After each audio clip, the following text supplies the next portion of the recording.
Muy buenas noches, amantes del misterio y lo desconocido. Bienvenidos a este rincón oscuro donde las historias más aterradoras cobran vida. Prepárense para adentrarse en una experiencia que pondrá a prueba su valentía. Antes de comenzar, asegúrense de apagar las luces, ponerse cómodos y subir el volumen, porque esta historia no es para los débiles de corazón. Si les gusta lo paranormal, lo inquietante y lo inexplicable, no olviden dejar su like para seguir alimentando esta atmósfera escalofriante y suscribirse al canal para no perderse los relatos más impactantes cada semana. Y no olviden activar la campanita, porque aquí, el terror no avisa, simplemente llega. ¿Listos para enfrentar lo desconocido?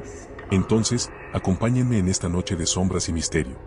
El relato de hoy llega desde Colombia. Comencemos. El Silbón, el eco de la muerte. Dicen que en estas tierras nadie vive lo suficiente para contar las historias más oscuras, pero yo soy de los pocos que ha visto al Silbón y vive para advertirles. Mi nombre no importa, pero escuchen bien lo que tengo que decirles. Esto no es un cuento para asustar a los niños, es un aviso, porque cuando lo escuches, ya será demasiado tarde. La noche era espesa, cargada de una humedad que se pegaba a la piel y convertía cada respiración en un acto pesado. En medio de los llanos infinitos, bajo un cielo tan oscuro que las estrellas parecían haber huido, un hombre llamado Ramiro encendía un cigarrillo con manos temblorosas. Su vieja cabaña de madera, desvencijada por los años, crujía con cada soplo del viento, como si las vigas mismas compartieran su inquietud. «No vayas al monte esta noche», le había advertido don Gregorio, el anciano del pueblo. «El Silbón anda cerca. Lo sentí en mis huesos». Pero Ramiro se había reído, achacando las palabras del viejo a historias de borrachos y cuentos para niños.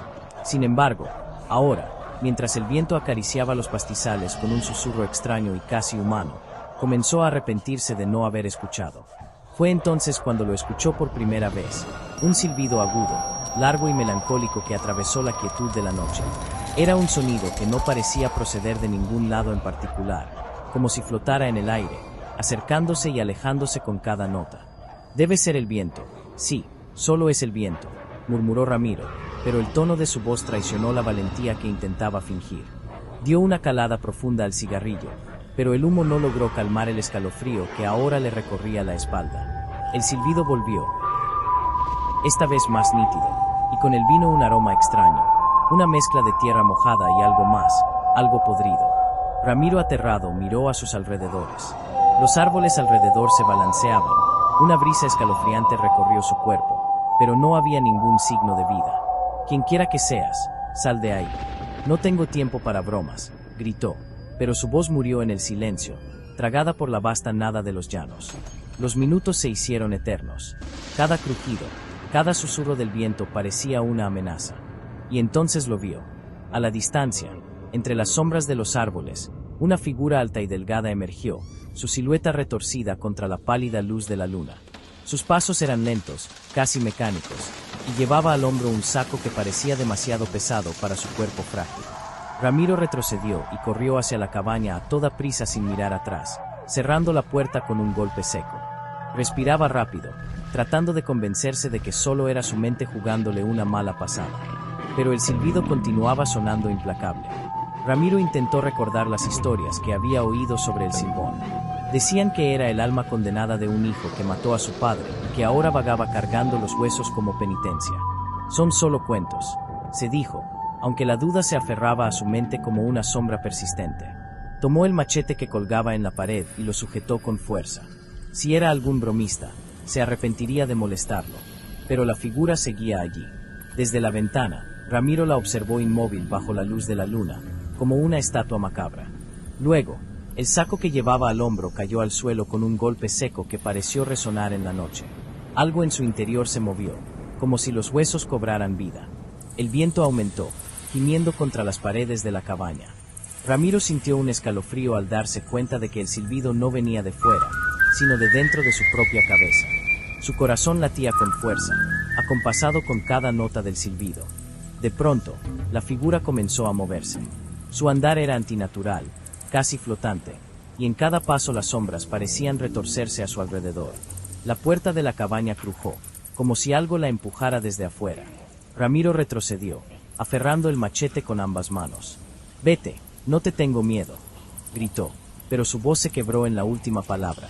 Un golpe seco sacudió la puerta, luego otro. El aire dentro de la cabaña se volvió sofocante, cargado de ese olor a putrefacción que ya había sentido antes. Finalmente, la puerta se abrió con un estrépito. La figura estaba allí, llena de una presencia que hacía que cada rincón de la cabaña pareciera encogerse. Su rostro cadavérico y los pozos vacíos donde debían estar sus ojos parecían mirarlo directamente al alma. «Cárgalo», dijo con una voz que no era de este mundo, mientras señalaba el saco en el suelo. Ramiro miró los huesos desparramados y sintió que las piernas le fallaban. Cayó de rodillas, incapaz de apartar la mirada del espectro que tenía frente a él. Con un esfuerzo sobrehumano, Ramiro intentó levantarse y correr, pero sus piernas no respondían. La figura se inclinó hacia él, su rostro a solo unos centímetros. El silbido llenó todo, una sinfonía de horror que amenazaba con romper su cordura. De repente, todo se detuvo. La figura desapareció como si nunca hubiera estado allí, dejando tras de sí solo el eco de un último silbido y el hedor persistente de la muerte. Cuando el amanecer finalmente iluminó los llanos, don Gregorio fue el primero en llegar a la cabaña. Encontró el machete caído, la puerta abierta y ningún rastro de Ramiro. Sacudiendo la cabeza, murmuró: «Se lo llevó». Nunca escuchan, el Silbón nunca perdona. Los habitantes del pueblo evitaron el lugar desde ese entonces. Pero en las noches más oscuras, los pastizales seguían susurrando, y el silbido del Silbón viajaba con el viento, buscando a su próxima víctima. Desde ese entonces hay muchos rumores sobre qué pasó con Ramiro en el pueblo. Todos tienen algo que decir sobre Ramiro y su destino. Algunos aseguran que en las noches más silenciosas, si te acercas a su cabaña, puedes escuchar el eco de sus pasos desesperados, como si todavía intentara escapar de algo que jamás dejó de perseguirlo. Otros dicen que Ramiro nunca dejó ese lugar, al menos no completamente, que su espíritu vaga por los llanos, atrapado entre este mundo y el otro, condenado a cargar con su propia arrogancia como castigo. Si ves una sombra entre los árboles, no mires directamente, advierten los ancianos, puede que sea Ramiro, o algo mucho peor. Los menos creyentes dicen que solo se fue y dejó todo aquí. Hay quienes juran que lo han visto. Un hombre alto, delgado, que camina con un saco sobre el hombro, parecido al Silbón mismo. Tal vez Ramiro se convirtió en uno de ellos, murmuran las viejas del pueblo mientras rezan. Tal vez su castigo fue tomar el lugar de aquello que lo casó. Sin embargo, hay un rumor más oscuro que pocos se atreven a repetir, que en las noches de luna llena, alguien llama a las puertas de las casas más alejadas del pueblo. Un toque lento, rítmico. Y cuando abren, solo encuentran un saco lleno de huesos junto a un silbido que se pierde en el viento. Yo les cuento esto porque he visto demasiadas cosas en mi vida. Y si alguna vez se encuentran en los llanos, solos, y escuchan un silbido, recen. Porque cuando el silbido se aleja, ya es demasiado tarde.